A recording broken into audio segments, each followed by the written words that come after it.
Hi, my name is Felice and I'm the Happy Star Wars Guy. In today's episode, I'm going to talk about Darth Maul.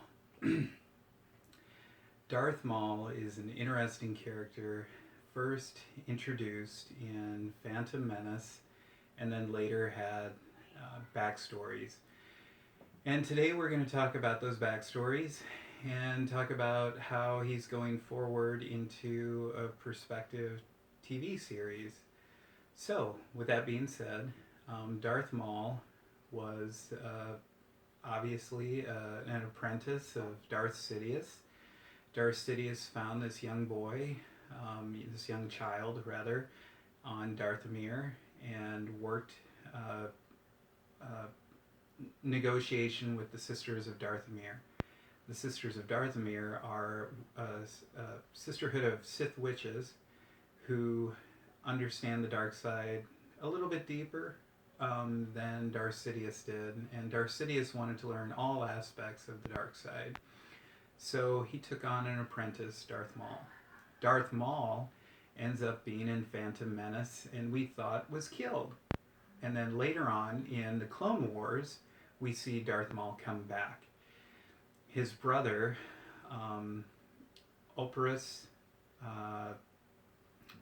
Savage, ended up finding Darth Maul in a fragile state.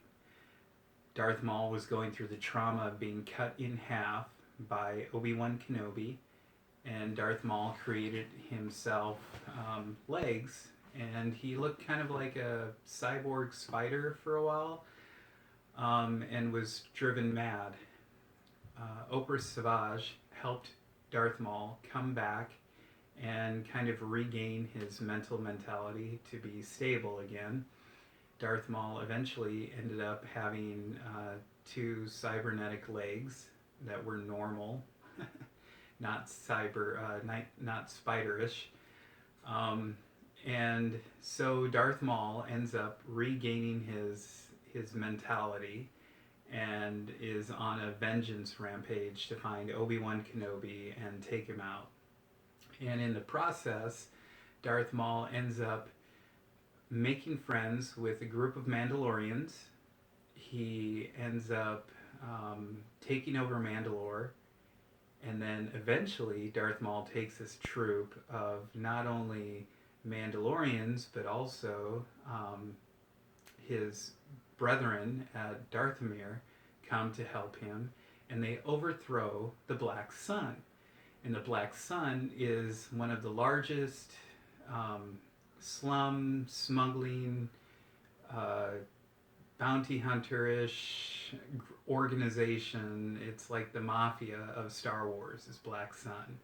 Well, Darth Maul takes over Black Sun and ends up creating the Crimson Tide.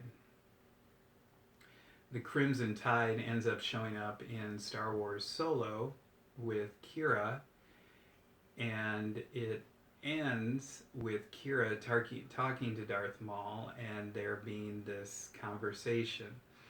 This all takes place before Darth Maul actually finally lays to rest. Now, what we know is Darth Maul is bent on revenge and searches for Obi-Wan Kenobi. Darth Maul later shows up in Star Wars Rebels. Star Wars Rebels is where Darth Maul meets Ezra, and they have this bond between each other, and they create this hybrid holocron to find out what they're truly looking for. And both of them are actually looking for Obi-Wan Kenobi, because Ezra wants to know if there are any more Jedi out there. Darth Maul wants to know where Obi-Wan Kenobi is, and Obi-Wan Kenobi happens to be the most powerful Jedi still alive. So they both seek him out. Ezra ends up leading Darth Maul to Obi-Wan Kenobi, and they have their final confrontation. If you haven't watched Star Wars The Clone Wars, you really must watch it.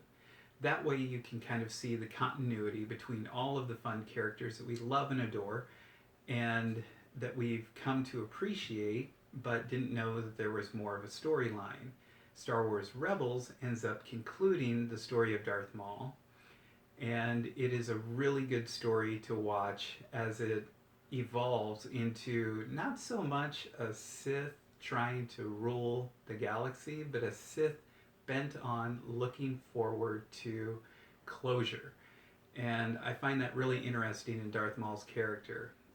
Darth Maul's character evolves also in the comic books. He has a couple of his own comic book series that Marvel ended up creating and also expanding on the storyline. And I look forward to Disney Plus taking on this storyline and evolving the character even more and seeing where the Crimson Dawn, and I correct myself, it was a Crimson Dawn, not Crimson Tide, that's the name of a movie, but the Crimson Dawn, the new syndicate that Darth Maul is leading.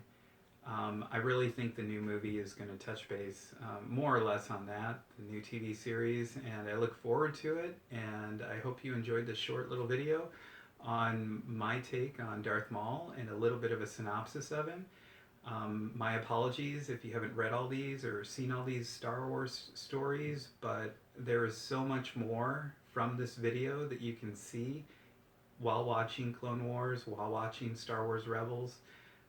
I didn't ruin much for you. It's so enjoyable to see the live action in the animation and to see Darth Maul come back, and it's really really cool. He was a really cool character. He was enigmatic in Phantom Menace, and we really get to kind of see his story unfold as we read and watch the series that were created by both Marvel and Disney and the Clone Wars, which originally was Cartoon Network. So anyway, I hope you enjoyed today, and thank you very much for tuning in. Please like and subscribe, share with a fellow Star Wars fanatic, and let me know what you think. Also, you can follow me on Instagram, Happy Star Wars, and I will talk to you later. May the Force be with you. Thanks. Bye.